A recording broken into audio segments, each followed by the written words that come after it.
Heartiest congratulations to all the winners. जैसा कि मित्तल जी कह रहे थे कि कोविड ने पूरी दुनिया पर अपना असर दिखाया है और ऐसी कोई इंडस्ट्री, ऐसा कोई बिजनेस नहीं है जहां हमें ये इफेक्ट्स नहीं दिखे। कुछ लोगों के लिए शायद ये उतना मुश्किल न रहा हो, पर कई लोगों पर इसने इतना असर किया कि उनके बिजनेस मॉडल, उनके बिजनेस का पूरा लैंडस्केप ही बदल गया। तो अब हमारे पास मौका है। Starting now, it is essential that small and medium businesses have a clear understanding of a post-COVID market. Joining us today for a panel discussion are some stellar minds who have steered their businesses through this crisis and will share their opinions and insights that will help you navigate this new normal. Get ready to understand the business landscape in the post-COVID era. And to introduce this illustrious panel, I would like to invite our panel moderator, Mr. Raghava Rao, Vice President Finance and India CFO, Amazon India.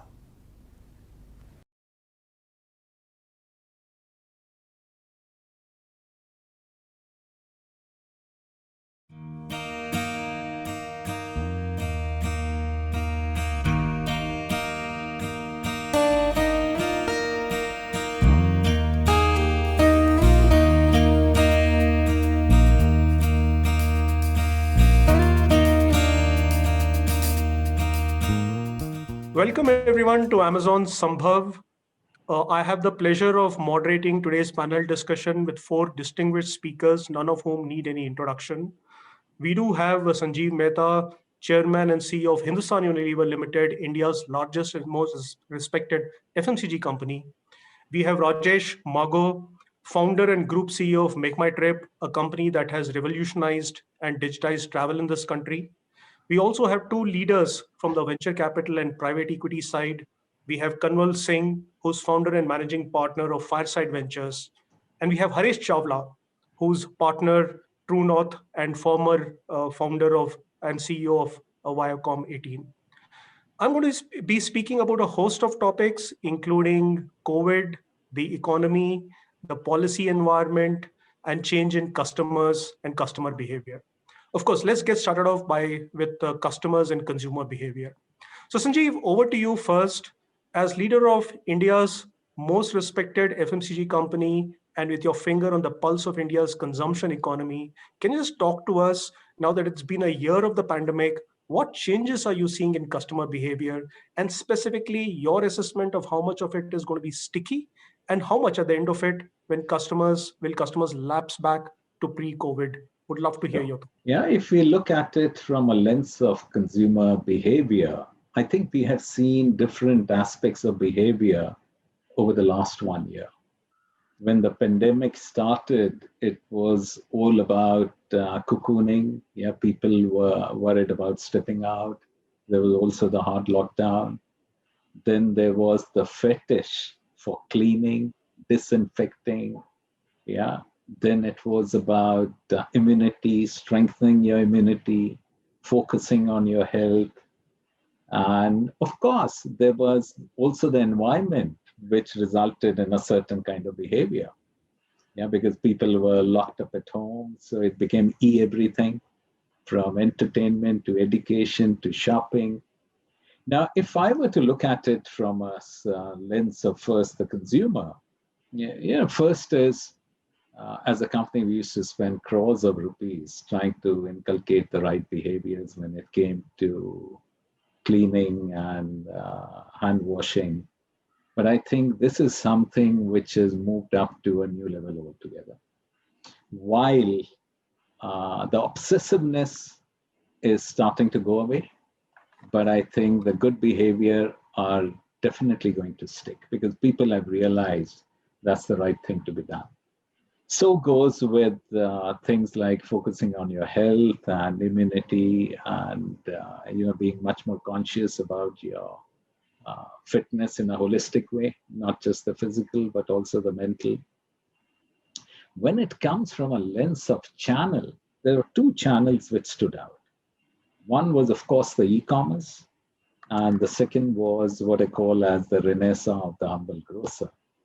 Yeah, because of the proximity. And the modern trade, which was many of them were in big malls and where a lot of people could congregate at any point of time, they took a beating because many of them were closed. But going forward, e-commerce is bound to grow for the sheer convenience that it offers, the assortment it offers. Modern trade will bounce back, but I believe it will be more the small format stores, not the hypermarkets. And because in India, shopping is an expedition. Yeah, it is something which people go out not just for buying, but for the whole joy of experiencing. So that's bound to come back. And if I have to do a bit of crystal ball gazing, GT, which has in India over 10 million stores, and for over 100 million people, the food on the dining table comes because of GT. That is going to remain a dominant channel even 10 years from now, but it will be not as large as perhaps it is today, but it is going to be a very different GT. It will be connected stores. It will be stores where technology has come in. It will be stores where the modern science of retailing has come in. So that's the kind of changes which I see happening in the next few years. And a lot of that has been accelerated thanks to the pandemic. Rajesh, you represent the travel and hospitality industry. Your industry has probably been hit by a tsunami, but I think there's probably been a good deal of recovery in the last few months. Would love to have your perspective on how you see customers and consumers' habits on travel, hospitality, out of home leisure shaping up in the last 12 months. And what do you think the future is going to look like? Overall, that's sort of the evolution that happened. But like you rightly pointed out, um, for travel and hospitality and maybe dining out, was absolutely different initially. Like there was nothing, right? Because, you were like focused on dealing with the pandemic situation and worrying more about the safety and the hygiene, and then completely getting locked down, into your own respective homes as well. So initially it was pathetic. Like nobody really wanted to just go out, and right after the lockdown was announced, we were like, 95% drop in our revenue. So that tells you the story. But the interesting piece was that as it started to recover a little bit, so the unlock starting from, let's say, 1.0 to now, I don't know whether we are at 4.0 or more, we started to see that in the desire of getting out and travel coming back. Of course, it started with essential travel first, and then slowly and gradually the other segments, the consumer segments started to travel again. And then, of course, we also saw specific to leisure segment, and which is very encouraging if you really see. And that's something that tells me I'm actually always a very big believer of that, given that we've seen some of the crises and the down cycles in the past, that the public memory is really, really short. So as you see the recovery happening and things were opening up, and we saw a huge amount of pent up demand as well, and travel by nature. I mean, at least the leisure travel by nature is a discretionary spend, as we all know, and therefore initially it was bound to be, let's cut back, and for more than one reason. But as things started to open up, and that was just confined to domestic travel largely, but I'll tell you one or two international destinations that opened up, Maldives and UAE, where because of the bubble arrangement, they ended up doing a good job between the two countries, just in terms of maintaining safety protocols. We saw serious amount of pent-up demand as well. So, something tells me that inherent desire of the consumer to experience is not going to go away. There's obviously going to be short-term setback, which we are all going through it. And I think this whole industry will take, I think 1 year is behind us, but maybe it will take another 1 year, maybe more for it to be completely sort of come to the pre-COVID level. But very interesting sort of consumer behavior that we ended up seeing. I'll just give you one more example that I think is going to probably stay as a trend as well going forward. A lot of the people actually, move to just drivable distance holidays. Just getting out and saying, okay, maybe I don't want to take a public transport or flight. Maybe I'm a little skeptical about it. I'll just pick up my own car and then, check in myself into a resort for a couple of days. And we saw more and more happening, so much so that, the nearby destination, all the hospitality, the hotels as well as the accommodation, the choco-block. So you will have long weekends and you will have people going there. But that doesn't mean, the overall travel was anywhere close to coming back. So, that was sort of an interesting consumer behavior that we saw. And that's likely to continue. So I think the larger learning that we get out of this crisis is with respect to looking at consumers at large is more that consumers tend to adapt really quickly in whatever might be the circumstance. And that we've just really seen that happening. And I think it's just playing out very nicely. Kanwal, over to you. Your company has invested in a lot of consumer goods and consumer brands. I'm pretty sure the changes that you've seen in consumer buying behavior in the last 12 months have been quite interesting. Could you talk to us about some of the trends that you see from your vantage point as a venture capital private equity investor? Maybe I'll also build on what Sajeev said, because obviously the theme continues for our set of brands as well. So one of the big, I would say, positive waves in favor of our brands, which are typically digital first, was the acceptance of e-commerce as a more mainstream way of of behavior.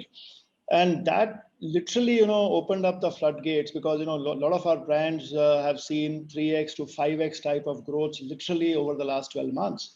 And that is completely triggered by the advent of e-commerce. So, I mean, I do believe what Sanjeev said is that e-commerce will only proliferate further, because the convenience, the adoption of e-commerce has been forced upon some categories of consumers, but now it's becoming more and more a habitual thing. I think the second thing which we saw, which was quite interesting, was really the acceptance and the desire to consume more branded products. So obviously, companies like Unilever and Nestle and Procter and ITC, etc., saw the benefit of that very quickly, because people were very nervous or very shy about unbranded, unorganized, because of the same issues of hygiene and concern about what they were putting into their mouths or on their body. But that also reflected on some of our brands. And we saw that, companies like Mamaearth, companies like Kapiva, Yoga Bar, they saw some very, very interesting consumer acceptance, because they brought in a certain sensibility of branded and clean label and so on and so forth. So that was another interesting trend. And I think the last point that Sanjeev made, and I'll elaborate that a little bit, was this whole, modern trade to modernization of general trade. And I think that is really the big wave that we are most excited about. I think all brands will eventually go in some form to an omni kind of an approach.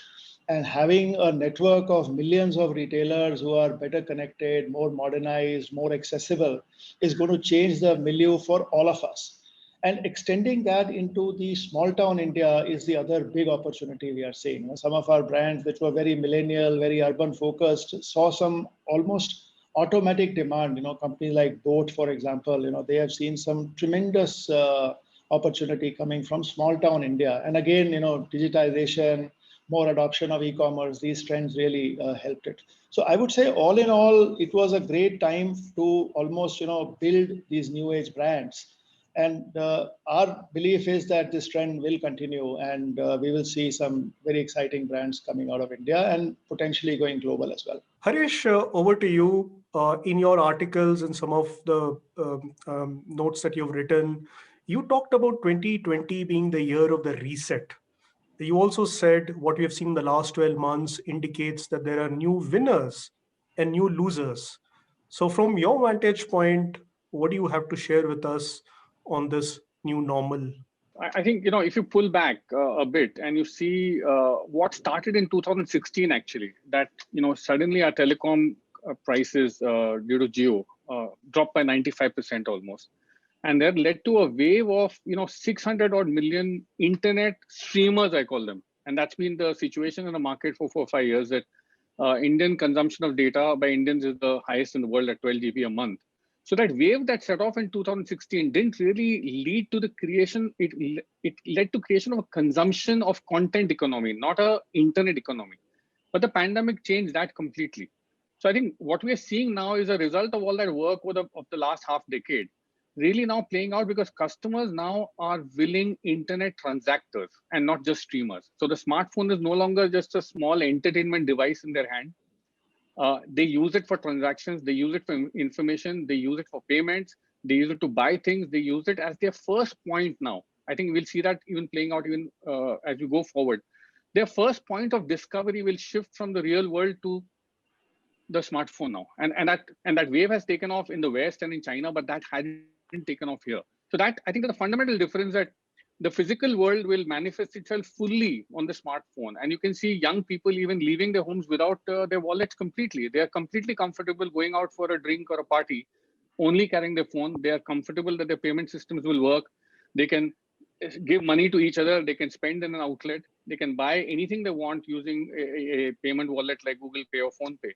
So I think that fundamental difference is a subterranean thing that's happening that is going to impact every business, because the first point of discovery will be digital for a business. Either you'll discover it through a social medium or you'll directly search it on Google.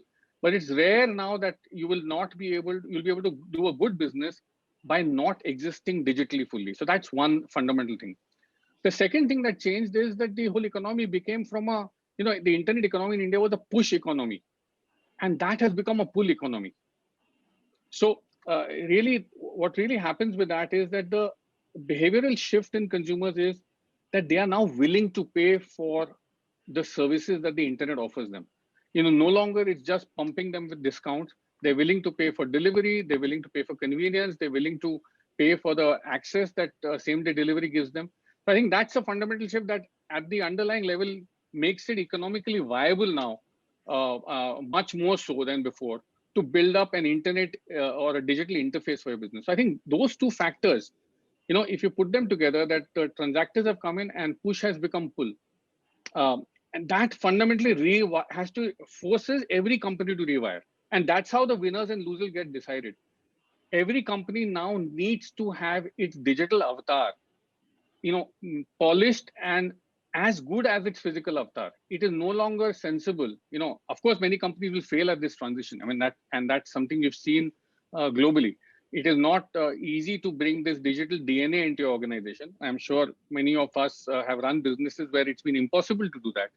But clearly, the pandemic will force a kind of separation between companies that will learn to become digital natives and the companies that will fail at doing that. So that this is I think fundamental at a large level, at a economy level. That's the thing that's happening. At a third level, what's really going to happen, I'm going to finish with that point, is the productivity, the micro level improvements in productivity that we've seen across the board with the internet will start playing themselves out over the next few years. Everything has become much simpler, much easier, because everybody is connected and they're using the internet. From micro payments to purchases to whether you want to get a passport, you want to use Aadhaar to do a transaction, all of that layer is now releasing a productivity and efficiency in the economy, which is happening at a micro level, but all of that will gather together and drive us into virtually a new economic future, in a sense. I take your message as the shift from transaction to shopping and from push to pull and overall improvement in productivity and ubiquity of digital services. Let's now talk about some of the lessons that we have learned as corporate India in the last 12 months. And Sanjeev, we'll start with you. You've spoken during the crisis on the role of leadership, leading with empathy. You talked about communities and serving customers, and of course, supply chain. Now, with the benefit of hindsight in the last 12 months, what do you think corporate India got right in the last 12 months? And what do you think we could have done better? And also from your vantage point as head of HUL, what did you see around us? Yeah, so what I'll do is also intertwine a bit of the society. Yeah, I think the most important bit is putting compassion at the center of leadership. Yeah, very often we have defined leadership traits as someone who's an eloquent speaker, a strategic thinker, but we have never associated compassion with leadership. Yeah. I think this is one big change that has come in. And when I talk about compassion, it is not just for the society at large, but first and foremost for your employees. That's how it starts. Yeah, so that's one very big thing.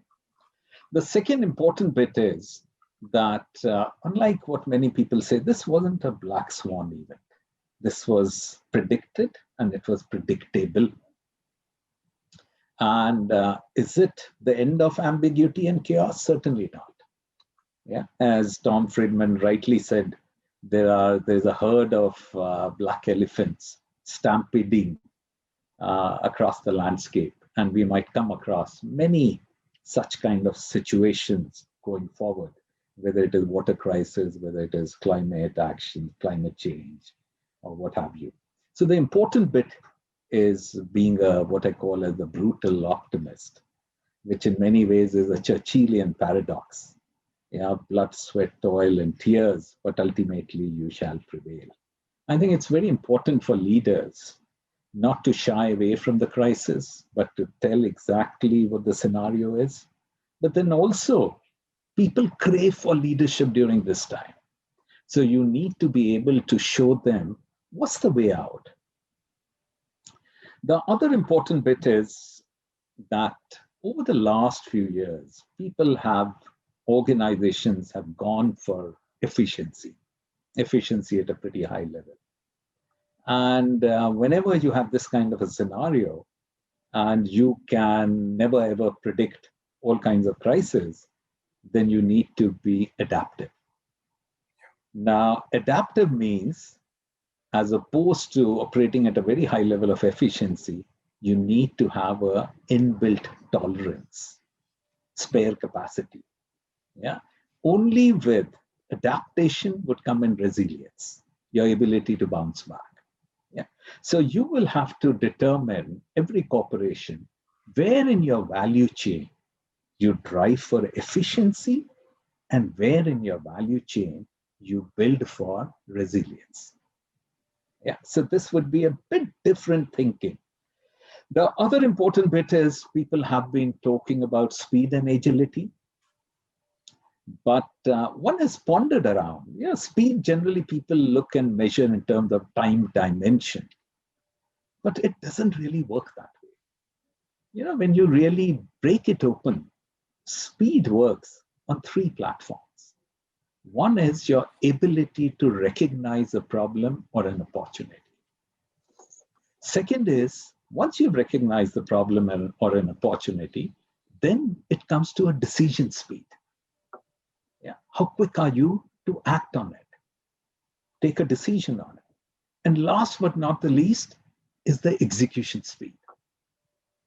Only when you have all these three elements work in a synchronistic manner in an organization that you can pivot, adapt to adjacent categories, or bring about new speed in the company.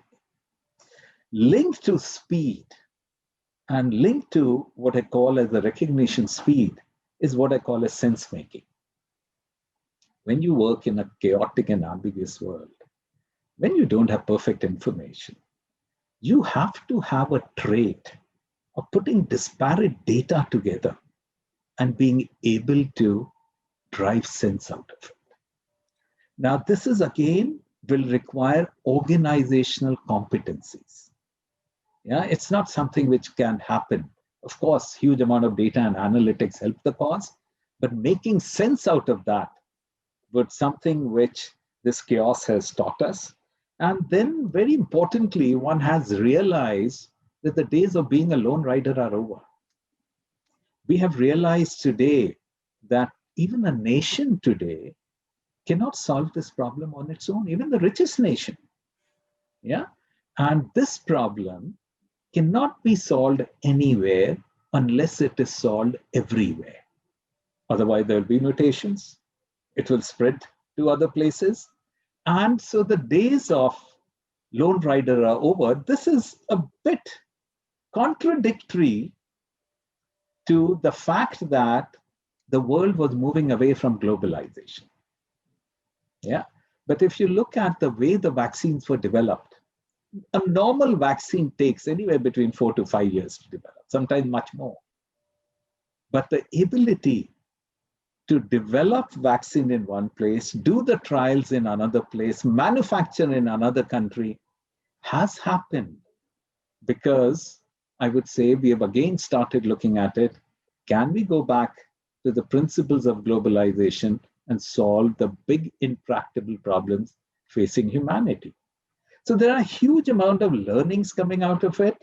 It would be important. A learning organization, a smart company will imbibe and build it into the organization, whereas many companies would not be able to do that. And last but not the least, Raghav, is living your purpose. And living your purpose is best manifested, if I may take a few 30 seconds to give you an example. This was in the beginning of last year, the crisis pandemic. It was about April, May, when we were all ensconced in our homes, but our factories were running because we manufacture soaps, sanitizer, disinfectants.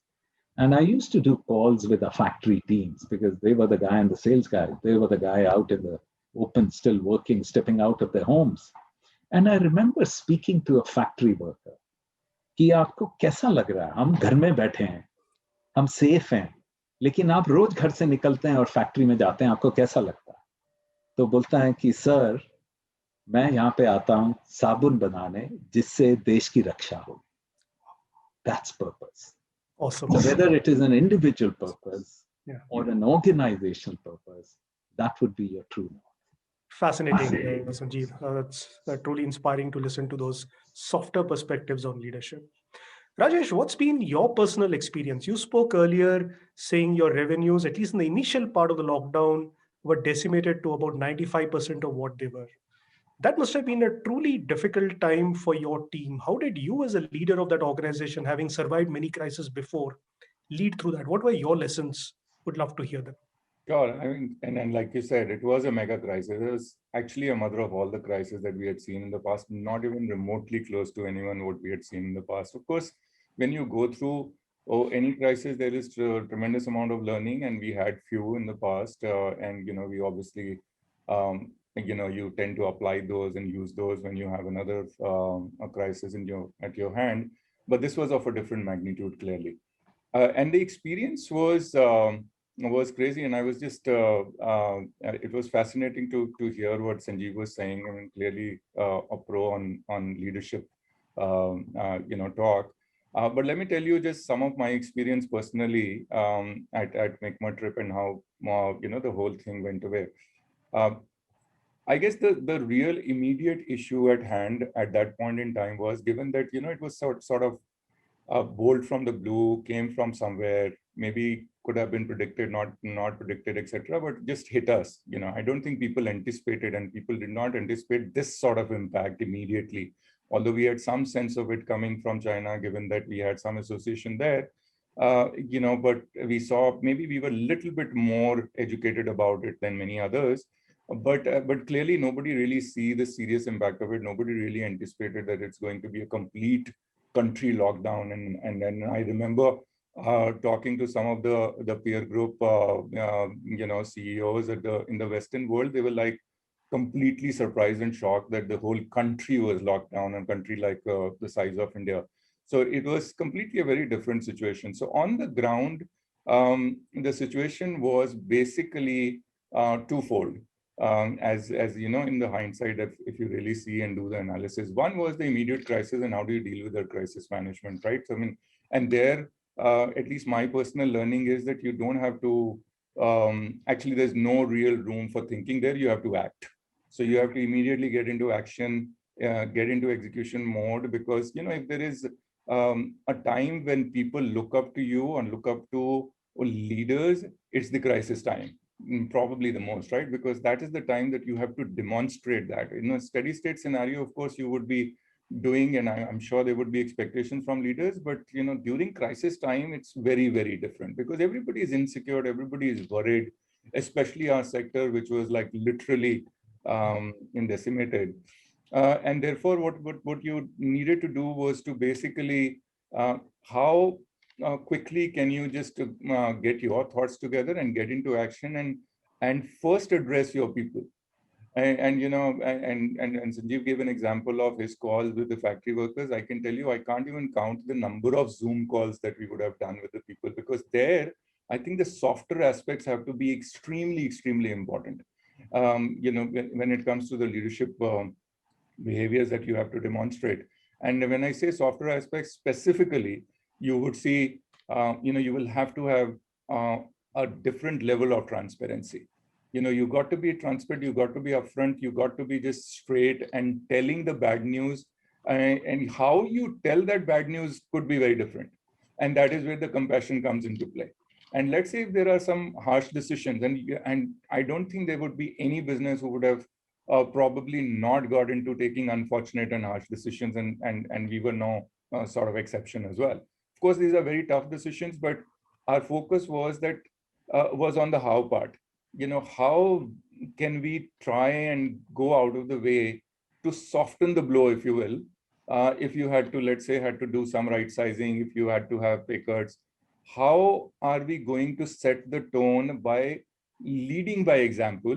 You know, can it start from the top first if it was supposed to be the pay cuts, let's say, or any other bad news for the people? So, you know, the whole focus was more addressing the people issues first before doing anything else. Of course, there was one crisis team which was also sort of looking at the P&L management and the cost management and the rest of it, because that's like, you know, you couldn't have not done that. But there was a lot of effort that went into actually making sure the team is secured and team gets the right message on two counts. One was the immediate crisis management coming across, saying that you are in control. And by the way, that aspect is super critical as well.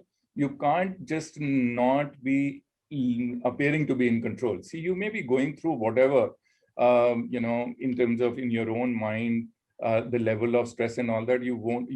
I mean, you have absolutely no liberty to be able to just show it to people, because that defeats the whole purpose, right? So you have to deal with that, and you have to just in front of everyone, you have to be absolutely strong and tall, and then be able to give that comfort. So that's on the immediate crisis. But then the other very important thing, and that I think makes the big difference, and therefore, you know, as I've been just calling it, that we had a dual track strategy to deal with this scenario. One was to manage the crisis, because that is here and now and what you have to immediately act on. And two, what is that strategy that will make sure that you focus on certain opportunity areas, and as you come out of the crisis, will make you even more stronger. So that's sort of a little bit more long-term thinking. And I think the expectation of people and all stakeholders is on both. You all hands on deck could be on managing crisis, but that's short term, right? Because that's here and now, and then you have to do it. But how are you going to just make sure that you also are not losing sight of the opportunities during this crisis, as well as keeping the long-term thinking intact, and not necessarily, you know, get everyone bogged down with saying that, you know, we don't even know where we are going from a long-term standpoint, right? So I think that was also equally important. So we had these two parallel tracks that was running. Easier said than done, you know. Now looking back, you could say, you know, because it's just almost what today, you know, it's about 1 year anniversary already of the lockdown. So 4 quarters, you can look back and you can say, okay, fair enough. Maybe we, you know, there has been tremendous amount of learning. Maybe we ended up doing few things right as well. But to me, these were two very important things. One, make sure that you keep your long-term strategy intact, and make sure that people sort of look up to that and they stay focused, that they don't completely lose, you know, sight of that. And there we had the advantage of one part of our business, if you will. See, one part of our business is the travel industry that got hit very badly, but the other part of our business is, or really the foundation of our business is the online travel. So it's basically the e-commerce. So the e-commerce, there was going to be inflection at some point in time. Harish mentioned and gave you all the data, and I wholeheartedly agree with you. If there was any silver lining that we saw in this whole thing, was this whole offline to online momentum picking up even more. And it's going to, I mean, travel is not going to be any exception, because there's going to be perhaps a lag effect. But in terms of just buying behavior, that was going in our favor. So therefore, you know, bring in that positive set of news, and let people focus on thinking more positive rather than just completely sort of getting bogged down about it. I guess maybe the last point that I would also mention on this particular topic is that you have to make extraordinary effort to keep people busy during crisis. And it worked out like wonders for us. And I can tell you as much as that the level of productivity in the first couple of quarters, during when there was hardly any business that was happening, was many fold higher than what we used to achieve in steady state, because we were able to bring in the purpose, in terms of just bringing in all those projects we may not have paid attention to, given that the business as usual brings in huge amount of, like a long list of projects pipeline all the time, and you're not necessarily able to do justice on all of them. And there were many of them opportunities from our point of view, and we said, okay, guys, let's just get together and focus on these projects. And that kept them busy, so that they're also thinking that it's not necessarily, it's like doomsday scenario all the time, right? I mean, and we are not able to recover from it. It helps you sort of focus and stay busy and stay positive. And I think, and that sort of helped us as well, and probably keep their mind away from the crisis bit while we do the heavy lifting, or a particular sort of crisis management task force does the heavy lifting on managing the crisis per se. But everybody else is just sort of busy and saying, okay, fair enough, it's like any other down cycle, it happens with every industry, and we'll come out of it stronger. So if you bring in all of this together, and there are many messages in this, I guess, but if you bring in the softer aspects and you bring in the stronger and the resilient aspects of leadership, and marry the two together, at least from my point of view, that was our learning on the ground, that could possibly help many other people as well. Thanks, Rajesh. Kamal, Rajesh and Sanjeev both spoke about leadership from the vantage point of large companies. In your role, you deal with captains of many small and medium businesses, many startups, which probably don't have the reliability or the solidity of a large balance sheet with them. How did they cope with this crisis? What did you observe uh, as different patterns and different behaviors of leaders of small businesses who were hit by the pandemic? So certainly, Raghav, I think the the challenge was completely different, right? I mean, this was about survival, and in many cases, we had situations where companies had to worry about, how are they going to manage the next paycheck and the next salaries and so on. Do you have to let people go? Uh, I think the one big learning for me, and I've always been a huge admirer of entrepreneurs, and the risk they take, and the way they take on the challenge, like nobody else does, in my view, is the resilience that we saw from every entrepreneur, every, the compassion and the resilience to almost say that, we will not let this allow us to, do something completely artificial. We don't want to let go of people. So I've seen examples of companies, where the CEOs took 100% salary cuts, but still kept their entire team on some level of sustenance wages, even though there was no business and so on and so forth. So I would say that, the most heartwarming stories for us were how the CEO stepped up and almost took ownership of the situation. The second piece, which again both Sanjeev and Rajesh alluded to, but I think it kind of accelerated or came out in a very big way for us, was this whole element of jugaad.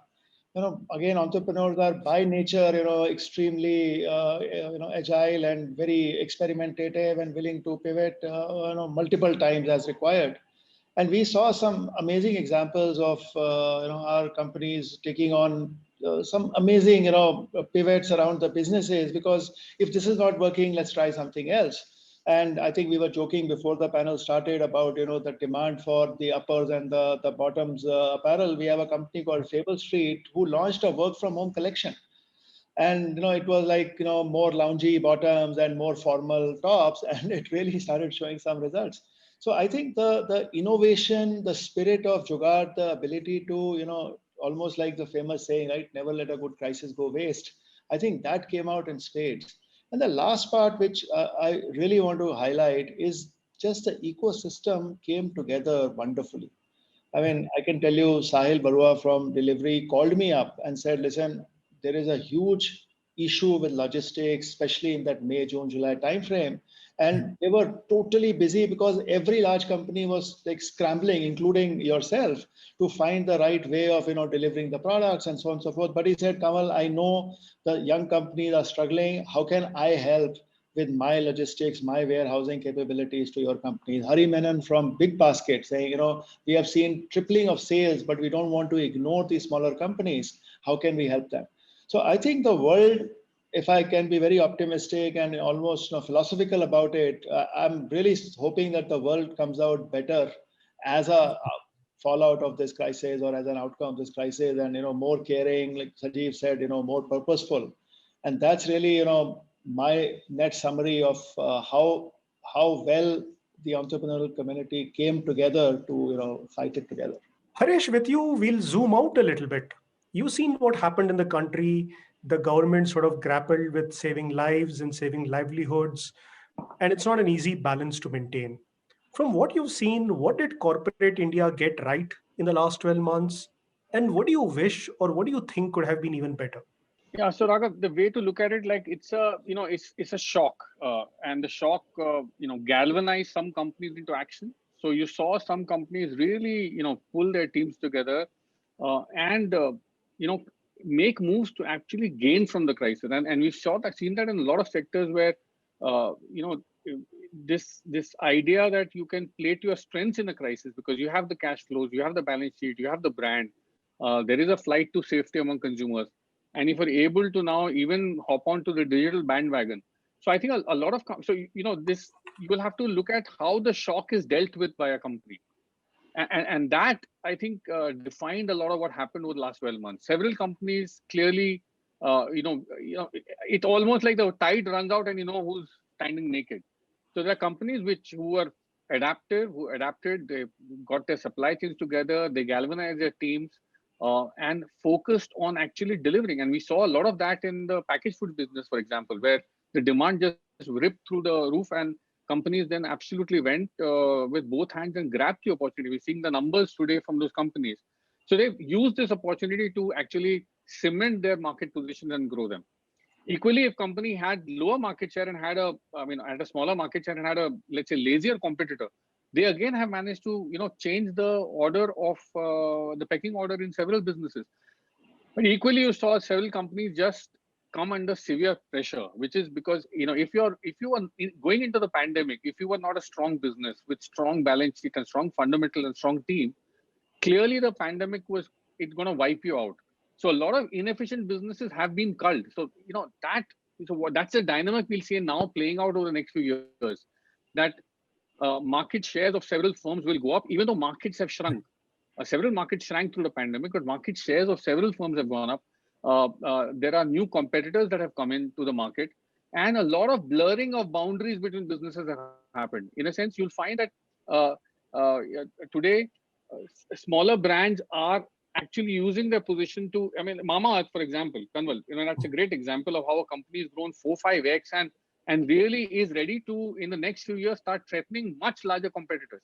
A company like Nykaa, for example, again, massive growth. So you're seeing companies pick up segments that are strong with. Moment you had engagement with a customer and a personal relationship and a brand, you were able to supply much more than a brand sitting in a store, which did not have any relationship or any electronic means of communication with the customer. So I think that's another fundamental, that's another dynamic that's playing out.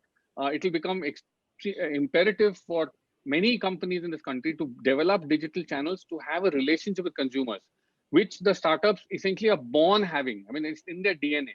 So that shift is something that we'll see, and we are in the middle of the journey actually. I think luckily the economy has bounced back much better.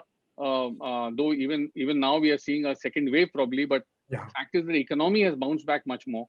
But the fundamentals of how to win in this new world have changed. Sanjeev, the policy environment is something we're going to talk about now. The policy environment has changed in the last 12 months. And specifically, my question to you as leader of a multinational, which is of course very local in nature. You spoke earlier about globalization. We now hear Atmanirbhar Bharat sort of shaping the way we look at economic policy in this country. We also hear a lot of buzz about local, vocal for local, and a lot of emphasis on local supply chains. Your company had taken a position as part of a global supply chain. How have you adapted to this particular shift? And do you think globalization is now behind us, or is this just a phase? What advice do you have when you look at what's happening, the globalization versus localization shift that we Sure. see in the last few months? If you look at even before the pandemic, there was a step away from globalization as many countries were becoming more parochial in nature. If we look back that last 3 decades, more wealth has been created than ever before. More people have been lifted out of poverty than ever before. And I would attribute one of the reasons is to globalization. So I'm a big believer in globalization. I also believe that there is no dichotomy between globalization and Atmanirbhar Bharat. Atmanirbhar Bharat, so when even this was announced, I had no worries at all. Because I believe that at the crux, what India is aspiring is to have a bigger stake in the global value chain. That's what India is looking at. At the same time, India needs to be very clear that in what segments of the economy you want to bring in global scale, and where in some places you have a natural advantage, and in some places you will create an advantage so that you can compete on cost, service, quality, and innovation. So I think from that perspective, I carry no worries at all. We have been in the country for over 80 years. And one of the philosophy that Raghav has held us in very good stead is that as a company, as a subsidiary of a multinational, you need to align yourself with the national agenda. Yeah, that's very important because any sovereign nation will have its priorities and you need to align. And once you do that, then you get the love and affection of the consumers. I'll give you a couple of examples. Way back, you would be knowing, Raghav, the history of HUL as much as anyone else. When India was going through a serious forex crisis for import substitution, HUL went into fertilizer business, chemical business. Yeah, it was not our core competency, but the entire intent was that we need to step up to help the nation. If you look at last 10 years, we thought that if we have to step up and help the country with water management. So we've been working in about 6,000 villages, democratizing water management, both on the demand and supply side. And we have created a water potential of 1.3 trillion liters, which is enough to meet the drinking water needs of the entire country for a year. It's still a drop in the nation, but it's not something which was forced on us. Yeah, but you can well say that there was an element of enlightened self-interest. Yeah, because if there is no water, we won't be able to sell anything from soaps, shampoos, tea, coffee, or anything of that kind. But at the end of the day, we could have well avoided getting into this area for many years. But we thought that we have to align ourselves with the national priority and be a part of the solution. So from that perspective, if you bring in a lens, then for any multinational operating in India, which is a fabulously attractive market, and there should be no worries at all. Kamal, Atmanirbhar Bharat and small scale, small and medium businesses and startups, how big an opportunity is it? And how exactly does it affect the small and medium businesses in this country? Honestly, Raghav, for us, very parochially, I think this is a great initiative. I think we have always had this dichotomy of India being such a large consumption market with very few branded plays, and led by many different factors, which, like Haresh said, are being challenged and almost opened up because of the digital infrastructure building out.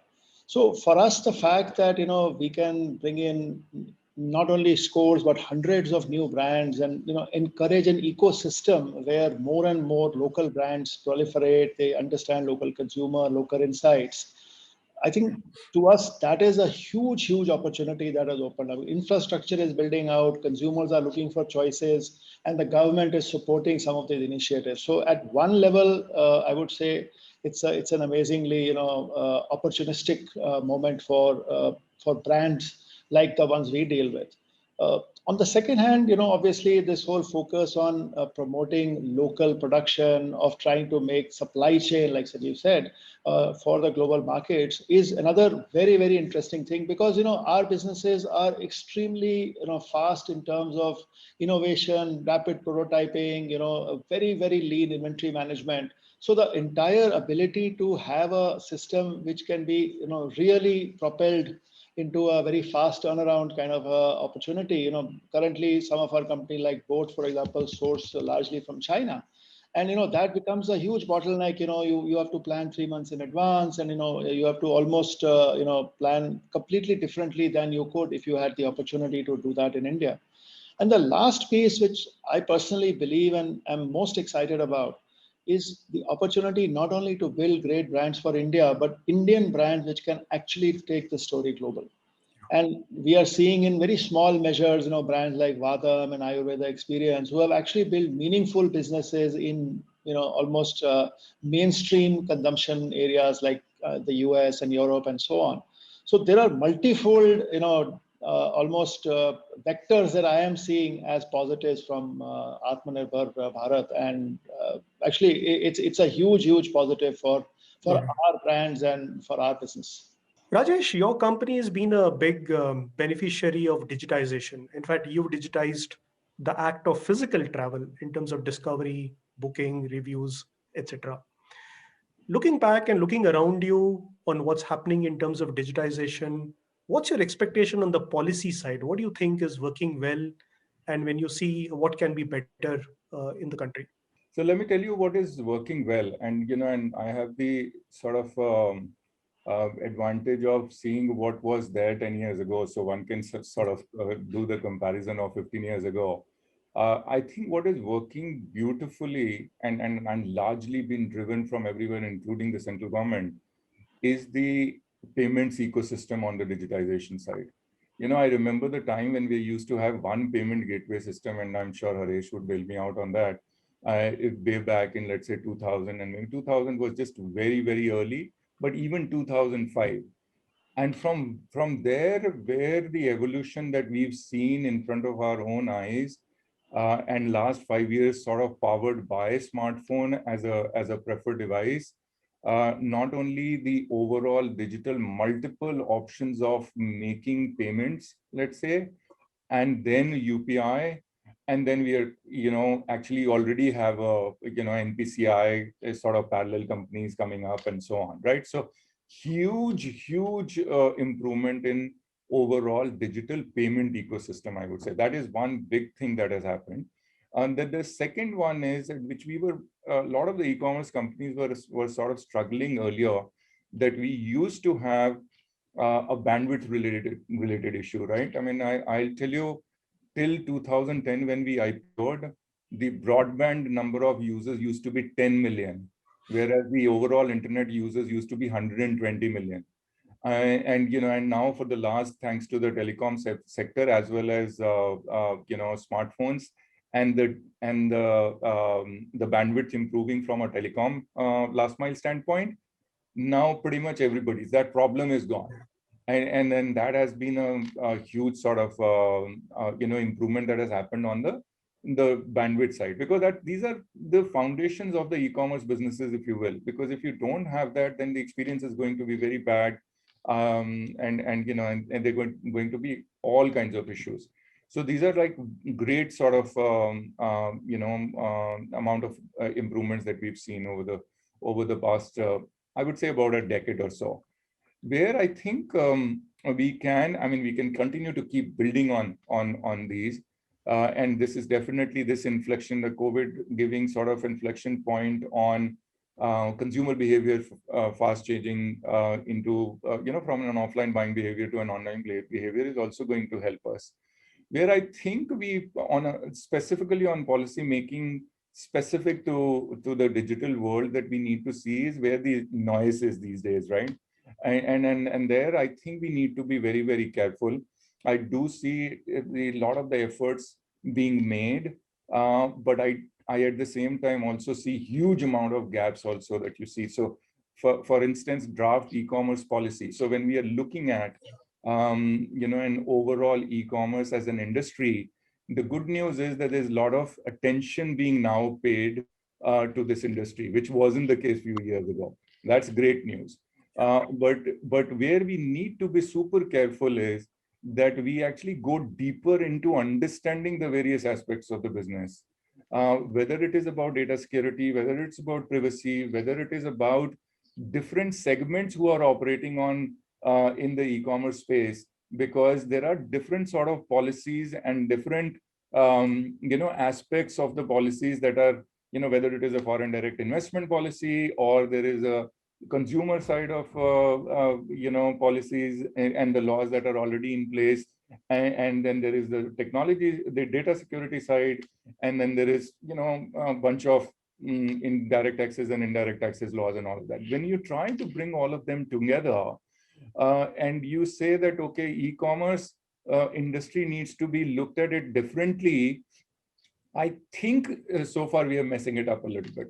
If you really see, at a just prima facie, for instance, the guidance note that came for, and I was almost very surprised seeing the full base of it itself. I mean, the premise of it itself. The consumers are the consumers. Now, consumers are buying online or buying offline are the consumers. And therefore, if the consumers we already have laws and the protections under the law for the consumers, for Indian consumers buying offline right now, because that guidance was saying now e-commerce consumers will be protected differently. And here's the guidance note on that. I was baffled with that. I didn't really understand the whole thing. I'm saying, it doesn't really change either the need or the protection that a consumer need.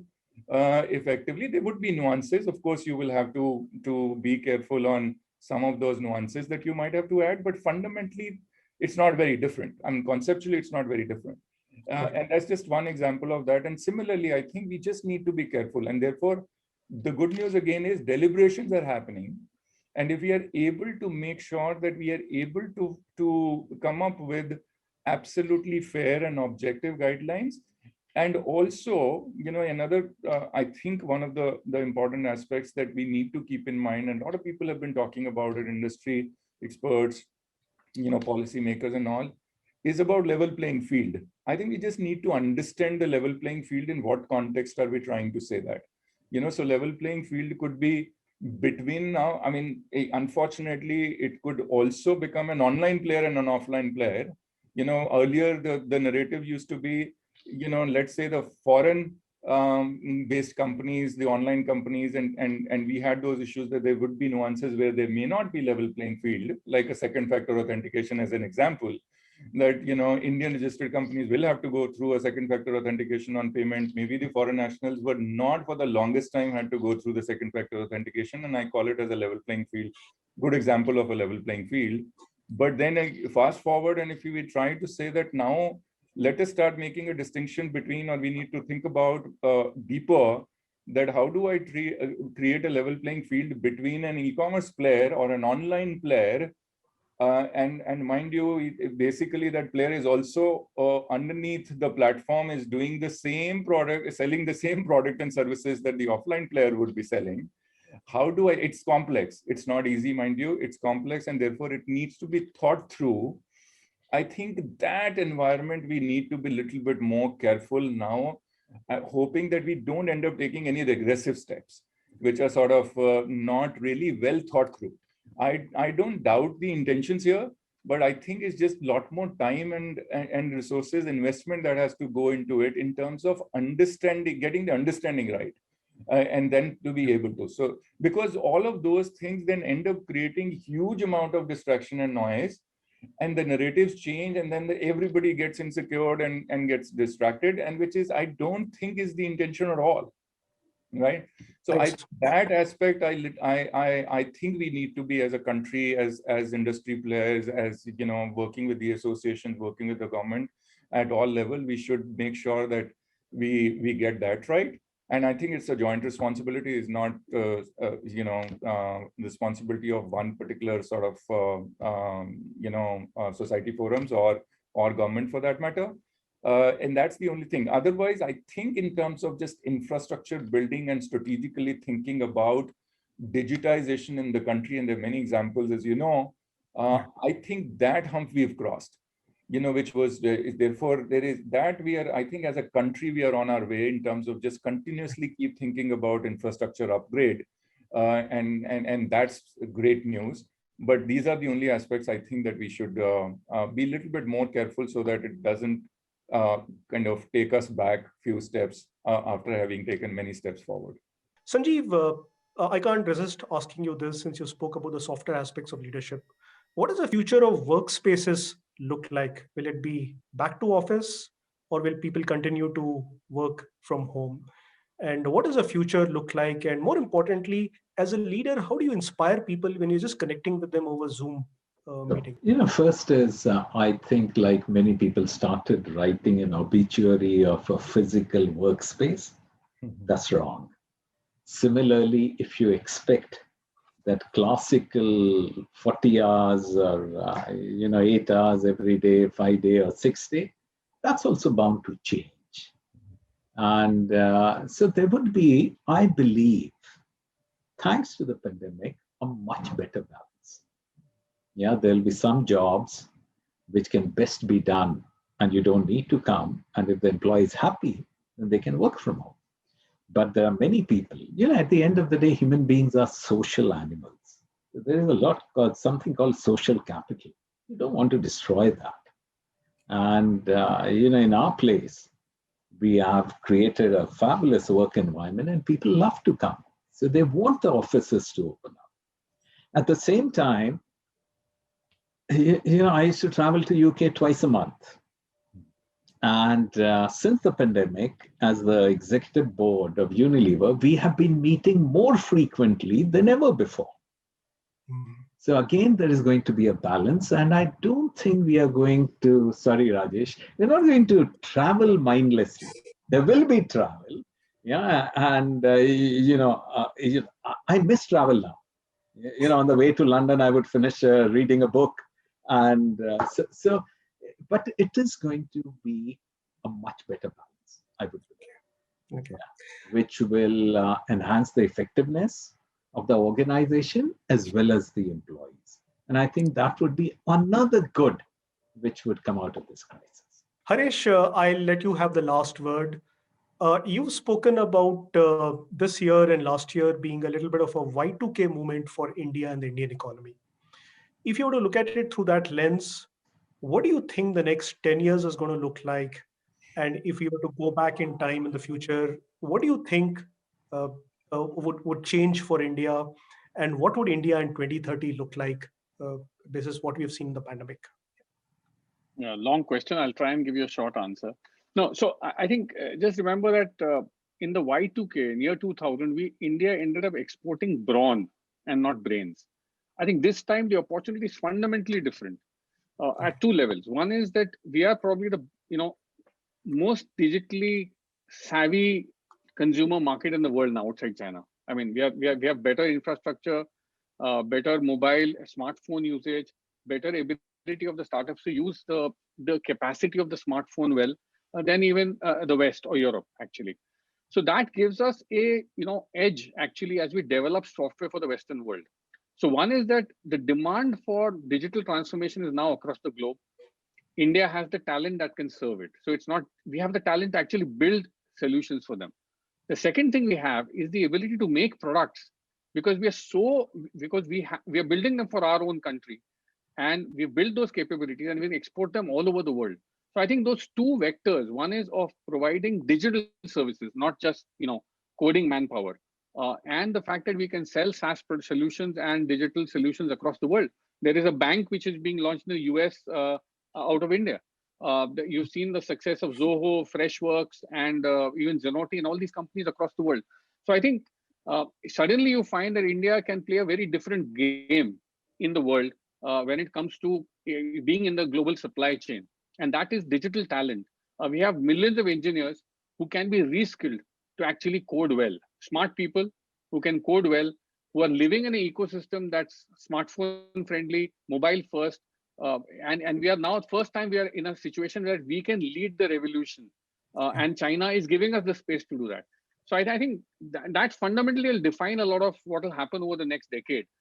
Girls and with the labor participation of women can fundamentally change. So I keep talking about women who can code. I think girls sitting at home in India can code for anywhere in the world, and that's a massive, massive opportunity for India to grow and our incomes in Indian households to grow and women to participate. So there are fundamentally 3-4 things if we get our policy right.